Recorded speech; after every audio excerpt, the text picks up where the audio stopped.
Well, good evening again, everybody. We're back. Another episode of the Dick and Mike Show, or the Mike and Dick Show, depending on what our agents come up with for billing. Mike, you and I have talked a lot. We go back a ways. I was sitting with a gentleman in our small town of Decatur a while back. I'm a former Marine. And if you're in the Marine Corps or you know about Marines, we have this guy that's a legend called Chesty Puller. In fact, when I was in boot camp, we ended every day with "Good night, Chesty," wherever you are. Well, I was sitting with this older gentleman in a restaurant in Decatur talking, who I've known for years. But he finally mentioned he was in the Marine Corps too. And I said, "Oh, wow, yeah." And Chesty Puller's name came up, and he goes, "Yeah, he was my battalion commander." I said, "Excuse me?" Well, Mr. Pache had gone through the island hopping campaign of World War II of the Marine Corps, and Chesty Puller was his battalion commander. And I says, "Wow." And he says, "Well, he wasn't a legend then. He was just my battalion commander." But the point of this little story is we continually run into people that, if we just listen or get them to start, the fascinating things they've done, the places they've been. So for a little bit tonight, I'm going to put you on the spot, because I happened to go back with you to when you were in high school. And you were an extremely physical guy, handsprings, gymnast, the whole time. Then one day you disappeared, and you went off to the Navy. So 40 years later, you come back, and I know that guy. Well, we've had a few conversations about how you filled in the time in between, and I think people would find that interesting. I think a lot of people know you from your work and your counseling. You got a lot of initials after your name here for credentials. But you went into the Navy and were a diver, later a hard hat diver, and been all over the world.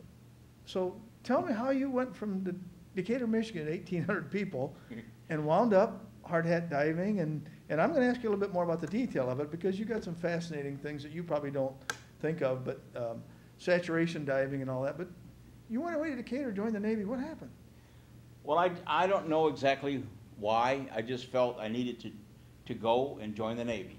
I was old enough to go with my mother's signature, because I wasn't 18 yet. I was 17. Right. I actually went and took the test when I was 16 and passed the test to go into the service. Then you could do that without. Did your folks know that? Yeah, my mom did. They knew you had a plan. Because my mom knew. She said, "Well, I'd rather see you in the Navy than in jail."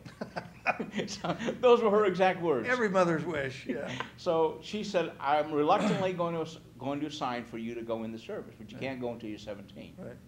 So we went and saw the recruiter when I was 16 and a half, and nobody in town knew this. And I took the test, passed the test.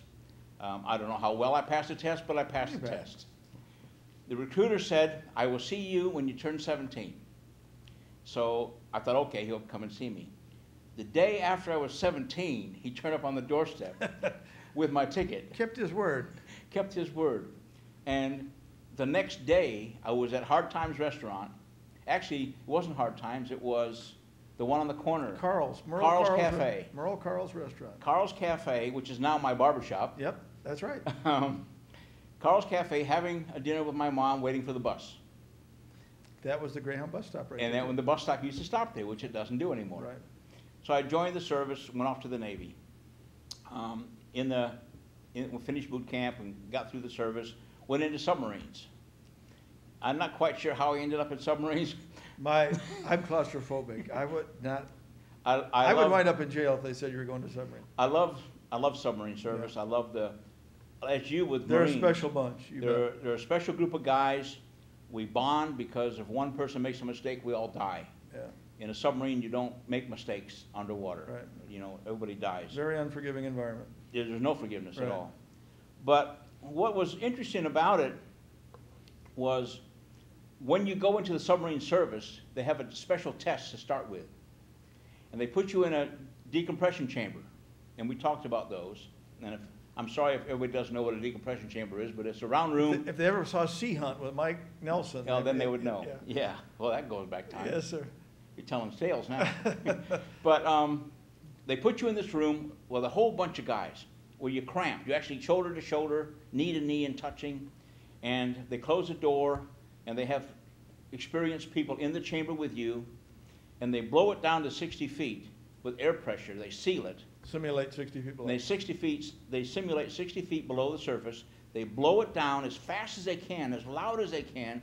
It's screaming, and they get about 2 seconds, and one person will panic right away. Well, he's out. By the time they do that 3 or 4 times, you sort of get the people who are going to stick it out. Yeah. And the rest of us, it was just like a day trip.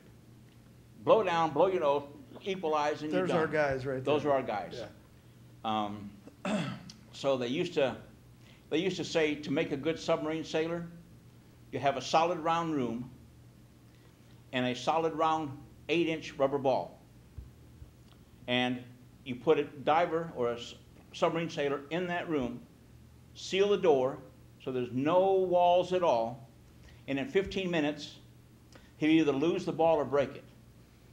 So that's supposed to make a good submarine sailor. If he hangs up, yeah, okay. He'll either lose that ball or break it. Yeah.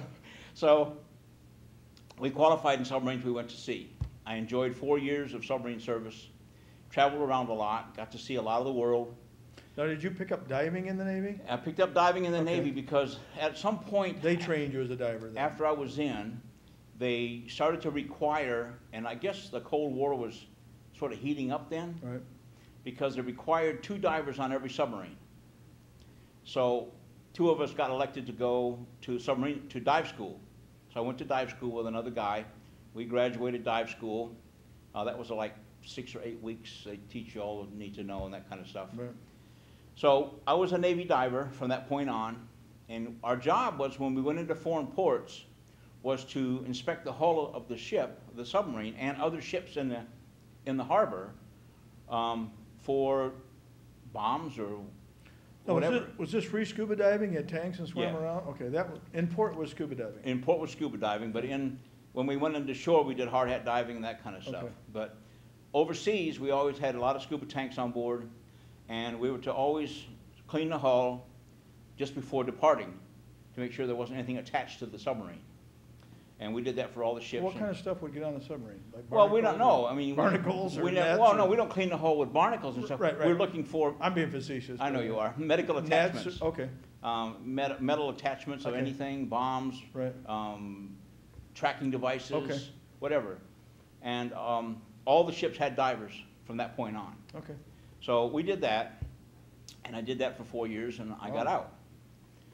After that, I was actually going to become a policeman. And I went in Hartford, Connecticut. I went and signed up, did all the tests, got passed and everything else. And that night, 2 of my diving buddies from New Orleans called me up. And I was single then. Yeah, And they said, you need to come down here and go diving with us. So that night I packed up all my clothes and left. I went to New Orleans. they had work. Yeah, they had work for me. Okay. So I went down there and went to work as a diver. And I dove in the Gulf of Mexico for about a year for a company called Deep Sea Divers. And I enjoyed myself. It was a lot of fun. And this was predominantly what we call hard hat diving, pressure? Well, it was similar but not hard hats. Okay. It was new modern stuff. It was fiberglass helmets, wetsuits with hot water systems put in them and all kinds of stuff. But it wasn't the old, like you see the hard hat diving. Right. They still do that, and I can still do it. I wouldn't want to anymore. Pretty heavy piece of equipment. Well, they weigh about 350 pounds, Oh, my gosh.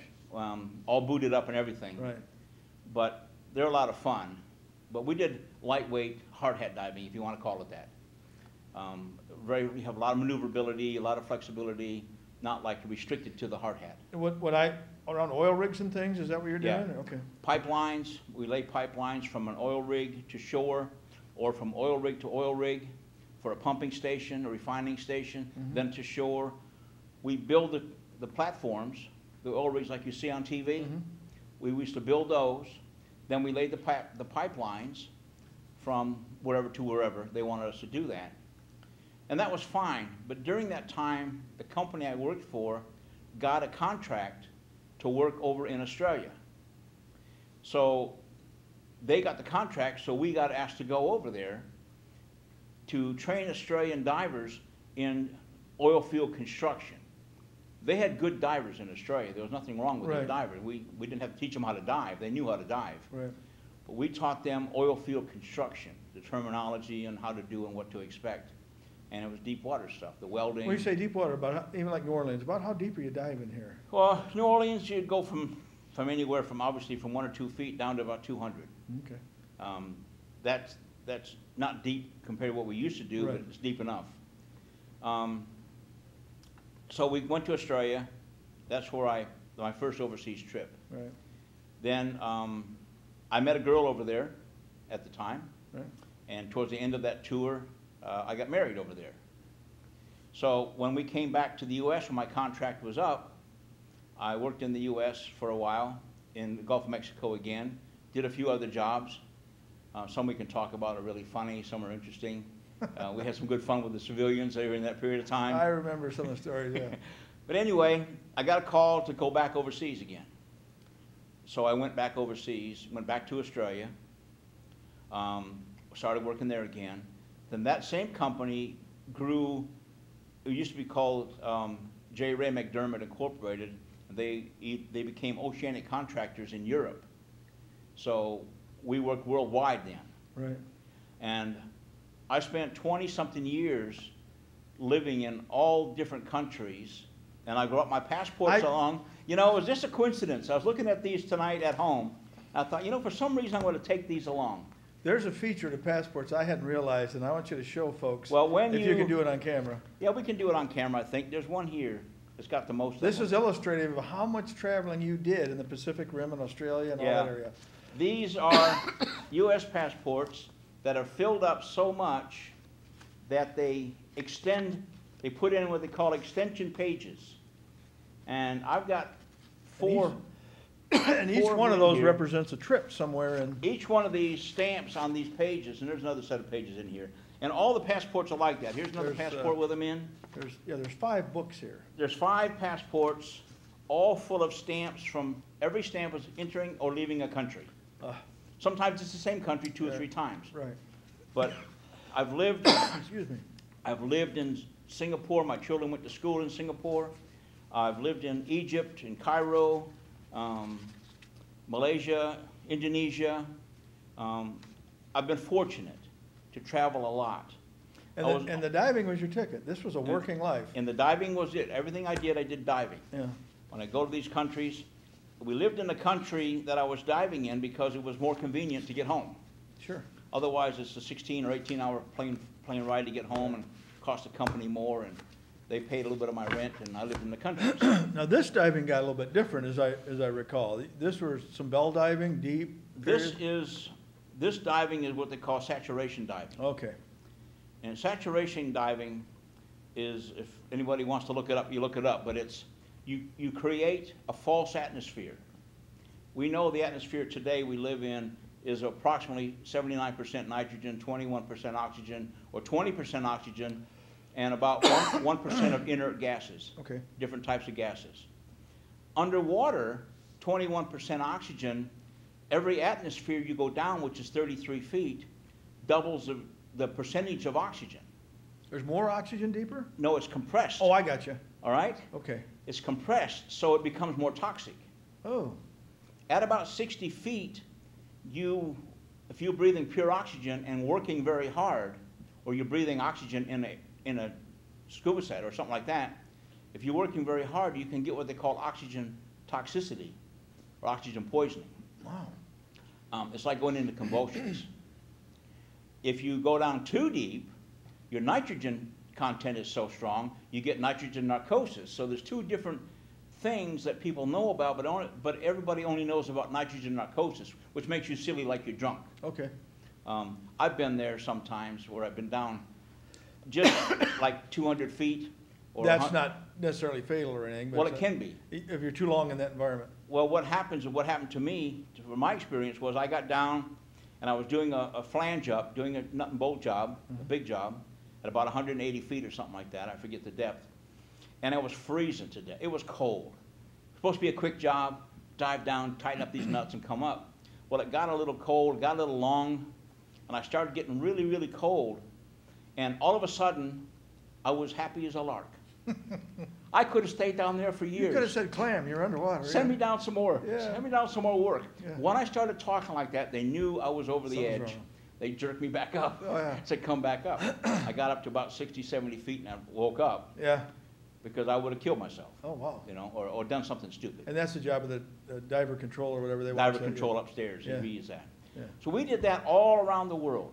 I've got some fantastic stories about working with different crews from different countries, the fun we have, the different languages, Right. all the different tricks they play on us and we play on them. Oh, yeah. And it was all very personal, but it was all very serious. Sure. We understood that if something went wrong, somebody died. Oh, yeah. So it was a very tight-knit crew. You worked very hard to keep your crew, but I enjoyed living in all these different countries. I was so fortunate to experience all the different cultures. And as we talked on the way up here earlier, I didn't realize I didn't coin the phrase until we got in the car talking, but you don't realize how American you become. That was an interesting statement, yeah. Until you're, I didn't realize that at the time when you're overseas as an American, and I'm going back 20 years now, Sure. it's probably worse now, I hate to say it, but it's Right. probably a lot worse. Over there as a group, they attack you, not physically, but Right. verbally. Individually, they're your friends, but they work together, they gotta live together. Now, when you say attack, there, you Americans don't this, you Americans do that. I Yeah, you mean, guys that kind do of this, thing. and you do that, and you're greedy, and you're money, and you're this, and you do Right. that. So you You're an end easy up, target. you end up defending yourself. So all the time you're trying to defend yourself as American, then you're trying to defend the country, and you're trying to get them to understand, and you're losing the argument, because you're Right. outnumbered 10-1. Right. But you keep trying to defend yourself, and all of a sudden you become very American. Oh, yeah. And I didn't realize that at the time. Yeah. And I look back on it now, and it was a good learning experience yeah. for me. Yeah. But that happened in a lot of different countries. Just to quickly interject that, a similar thing when I was in Vietnam, we were sitting one time with a fella, and it enlightened me. I was sitting talking to a village chieftain when we had a perimeter up around his village. And it enlightened me a great deal of what we were up against as far as cultures and knowledge, because the essence of it, and I'll be brief, was that they weren't jumping to be allegiant to us because, in his words, we were just about out of stuff. Yeah. We can't stay here forever. You guys have been losing helicopters and spending, you're going to pull up stakes and move out here pretty quick. I tried to explain to him the vastness of the United States and the world, and that the Texas National Guard had more stuff than this, and we had stuff in your, it wasn't buying it. The No. culture was completely disconnected. They cannot see how we're going to exist. Yeah, How can you keep going? right. How right, can you keep doing this? Right, They don't understand it. And that's where we talked on our last show about the class system right. and the caste system is, in so many countries, it's scary. You accept that. Because we can go anywhere in this country. Right. We want to. And it doesn't matter, you know, if I try hard enough, I can get invited to the White House. If I Right. pull enough strings and call Right. enough people, Yeah. they would never even think about that. Make a clock and take it to school. Yeah, there you go. Get somebody, get the president to call me. Yeah, right. Over there, there's a very structured system. Oh, sure. In a lot of places. In a lot of places, in most of the countries. Right. And we could go places as long as we were mostly escorted or we stayed in the American zones. Right. They had like, Right. not only American zones, but European zones. Sure. They had like areas that were American housing and European housing in all these countries. And you were safe in there, American schools. Right. If you went outside of that area, you were sort of on your own. And when you went from point A to point B, to maybe to go to work, if you lived on the shore and you were going offshore every day in the boat, you went to the boat, you got to see some, I thought, pretty horrific sights. Sure. We talk about some pretty sad Yeah. people and some sad situations that made you sort of depressed. Sure. That you're doing all this and they could never even think about it. Begin to do it, yeah. And when you, it's like when we used to go to some of these little islands and just to do some diving off the islands Right. for oil exploration or bring a pipeline ashore, or we'd lay the pipeline up to the shore and then we'd weld it and bring it up to the beach. Go to these little villages, and they were just villages on sticks on the shore, on the water line, and we'd take a huge, big 5-gallon bucket full of cookies, just cookies be given. We'd take it to the village. And the guy'd give you his daughters. I mean, Well, yeah, I mean, you were a pretty popular guy at that point. Well, we got the only cold beer in town. Uh-huh. That was for sure. Yeah. For that box of cookies. Right. But we'd give it to the mama-san, the mother in charge of the village, the oldest woman, I guess she was the oldest woman in Yeah. town or whatever. She would take that box of cookies into the middle of the village. We'd sit and watch. Open it up. The kids would come up and get in line, and she'd give them one cookie at a time. Yeah. That would go on all day long. And that would be her job. She was a queen of the cookies. Yeah. And those kind of things you can't read about. You can't write about. Right. That's a picture in my mind. I wish I could take that picture and develop it. The vast cultural differences, the things that you've seen. I want to get back to this bell diving quickly for a couple minutes, but just kind of tongue in cheek, and most veterans will, when we were in Vietnam, and Filipinos or Australia would have USO shows. Yeah. And they'd always close every show with the Rolling Stones, "We Got to Get Out of This Place." Yeah. And I always thought, I wonder what these people think, that we just can't wait. They live here. I mean, Yeah. this is their existence, and, Yeah. and that was the thing. But now, you also talked too about some of the diving that you did was a little bit different. It was periods of time in shifts very deep. In fact, you had to have a bell to do it. Well, we used to do, again, saturation diving. Right, Is when we went to a big job, that was a deep job. right. It could be underwater repair or a tie-in. Now, deep now, you're talking about a couple hundred feet or more? Well, maybe 600 feet. Oh, wow. Deepest I've been is, I think, 730 feet. Okay, But I've run dives as a supervisor deeper than that. right. But those are the deepest ones I've actually worked on. We'd have what we call a tie-in, where we lay two pipelines from two different locations, wherever they are, it could be hundreds of miles apart, and we tie them together. So we go down with cranes and stuff from the surface and tie them together with nuts and bolts and a flange and a gasket and all this kind of stuff. That's some serious engineering to me. Oh, it's huge. I mean, yeah. the pipes were big enough to swim in. You know, Oh, wow. they were 32 inches or 42 inches in diameter. And the flange, you had a flange that had a nut on it that you used your two hands to turn the nut. That's how big the nut was. Sure. You used a crane to put the bolt in, because you had the bolt you couldn't carry the bolt. Right, It was stainless steel and it was a huge bolt. But we would go down to that depth. We would all live in a chamber. It might depend on how many people. We used to have 6 to 8 people in the chamber at a time. They would pressure the chamber up to the depth you were working. So if the depth was 300 feet, the pressure of the chamber would be to 300 feet. If it was 500 feet, the chamber would be to 500 feet. So you were pressured up to the equivalent of the seat depth pressure. Two people would go up into the diving bell, close the bell. They'd have what they call a transfer trunk. They would separate the bell from the chamber on the transfer trunk, vent that off to the atmosphere, lift the bell off. The two people in were the two divers. One would be getting dressed, ready to dive. When they got to the bottom door would pop open when the pressure's equalized, because it was spring-loaded. And then one diver would drop out, and he would go to work for 4 hours. And he'd do whatever he could do in 4 hours. Then he would come back in the bell. The next diver would dress out. They would switch jobs. He'd go out and go to work for 4 hours. wow. And he would come up, get back in the bell. When he came back in the bell, the other divers were notified whose turn it was to go on shift. They would get up, get dressed, because they'd be sleeping or watching a movie. We had all kinds of rig-ups inside there. They would get ready. They would lock the bell on, pressure the transfer chamber back up to equivalent to the two chambers were equalized. Right. Then the two divers would come out of the bell, go into the main chamber. The two divers whose next shift would go up into the bell, close the hatches, and do the same thing over again. The main bell where the group was, how long would that stay down? That would stay down for the whole length of the job. So how did you come out of there? I mean, or You didn't decompress. You stayed there for the length of the job? You stay there for the whole job, whether it be 30 days or 50 days. So you'd be in the larger chamber, so to speak? Yeah. For 30 days? Yeah, I've been to 32 days, the longest I've been inside. Oh, my gosh. We've had people in there for 60 days. Oh, my gosh. And you stay in the chamber. Because they're not bringing that up every day. I mean, that's a major project. From about 400 feet, if I remember correctly, it takes about 9 days to decompress, to bring you out. So the talk about the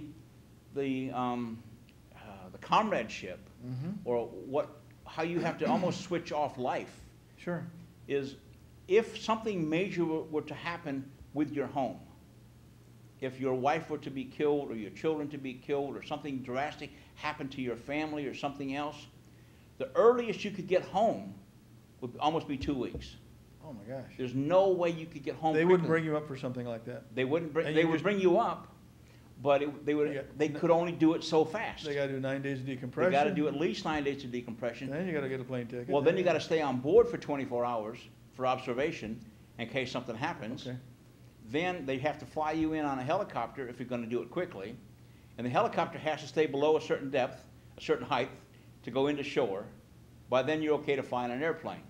So you may well have lived with 6 or 8 guys for 32 days at 400, 500, 600 feet. Yeah, I've done that. Oh, I've done that with 8 guys. We've had 8 in a bigger chamber, different ship, different chamber, big right, chamber. Right.